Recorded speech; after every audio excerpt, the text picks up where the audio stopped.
మాతాహరి, జియాకమో కాసనోవా, major John henry ఇలాంటి world famous గూఢాచారుల గురించి మీకు తెలుసు కదా. ఈ రీతిలో కొంతకాలంగా మన పక్క దేశం మన సైనికులు వాళ్ల బంధువులతో అంతా చాట్ చేసి ప్రేమల పడేసి ఎన్నో రహస్యాలు తెలుసుకున్నారు.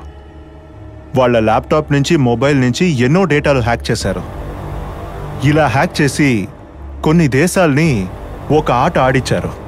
అలాంటి ఒక సంఘటనే ఇక్కడ కూడా జరిగింది. విదేశాలకు చదువుకోవడానికి వెళ్లే తెలివిగల వాళ్ళని పనిలోకి తీసుకుని వాళ్ళ దేశానికి స్పైలాగా ఉపయోగించుకునే మెథడ్ని ఫాలో చేయడమే విదేశ రాజ్యాల కొత్త తంత్రము అని వేరే దేశపు గూఢాచారిగా మారి నెడుమాషరిలో ఫ్లైట్లో దిగాడు. ఇక నేను విషయానికి వస్తాను. మాజీ Cuban president Fidel Castro 638 times హత్య చేయడానికి ట్రై చేసినప్పుడు కూడా, కేరళలో ఫస్ట్ కమ్యూనిస్ట్ గవర్నమెంట్ ని కూల్ చేసినప్పుడు కూడా, సోవియట్ యూనియన్ చిన్నాభిన్నం అయినందుకు మరియు ప్రపంచంలో కమ్యూనిజం ఉన్న అన్ని చోట్లలో అది లేకుండా చేయడానికి ఒక పెద్ద మొత్తంలో అనుకుంది చేసి చూపించిన ఒక ఇంటర్నేషనల్ ఫర్మ్ ఉంది. సార్ ఇప్పుడు ఊహించేది ఏంటని నాకు అర్థమవుతుంది. సందేహించొద్దు, అమెరికన్ స్పై ఏజెన్సీ అయిన సిఐఏ వాళ్ల ప్లాటే ఇది. I have enough evidence to prove it. Investigation చేసిన నిరంజన్ మీరు చెప్పండి. నిరంజన్, ప్రొసీడ్. ఏజెంట్ అండేస్ మోయాటి, సిఐఏ ప్రొడక్టర్, ఇండియా మొత్తం ఉన్నారు.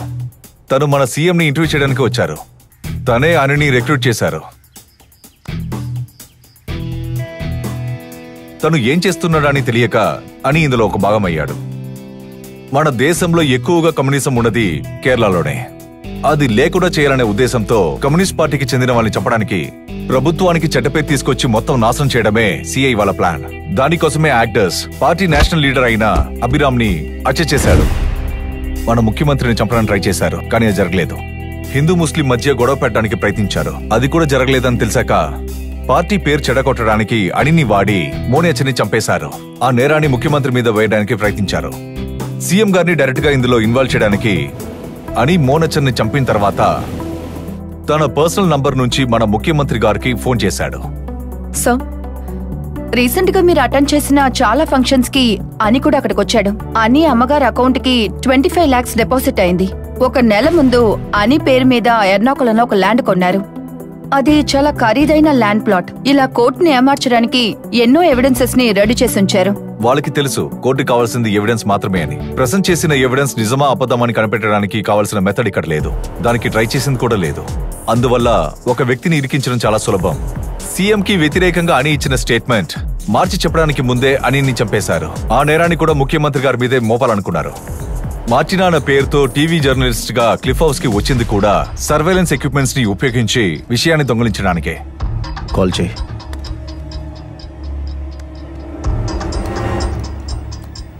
మార్చినా అభిరామ్ ని చంపిన తర్వాత రుద్రాక్షని కింద వేసింది కూడా దాని దేశవ్యాప్తంగా ఒక ఇష్యూగా మార్చడానికి కోసమే. సీఎం గారిని కాల్చింది కూడా ఆగ్నెసే.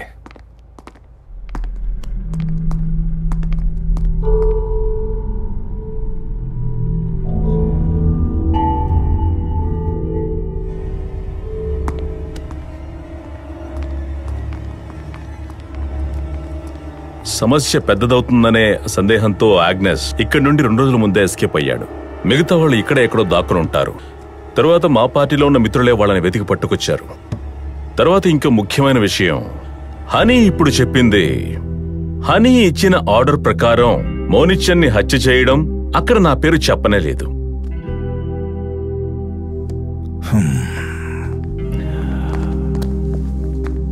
Good work mister chief minister. Thank you.